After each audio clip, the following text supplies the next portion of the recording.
त अब आजकल फुर्सद नै कम हुन्छ रहेछ घरमा कहिले एक वर्षमा कति दिन हुन्छ घरमा एक वर्षमा एक दिन एक वर्षमा एक दिन आजकल त फेरि गेम नहुँदा पनि कहिले एड खेल्नु पर्ने हैन सुटिङ हुन्छ कहिले त्यही भएर आउन पाउन्न अनि भेट्न गाह्रो छ सरलाई एकदम गाह्रो अब सफलता नहुँदाखेरि पनि गाह्रो हैन समय हुन्थ्यो तर अब सफल छ छोरो तर समय दिन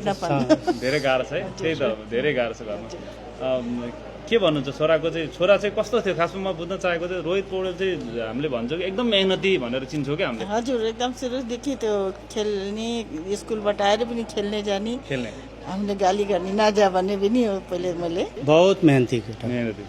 एकदम तपाईँको स्कुलबाट आएपछि बस्ता सस्ता फालेर खाना पनि नखाएको नै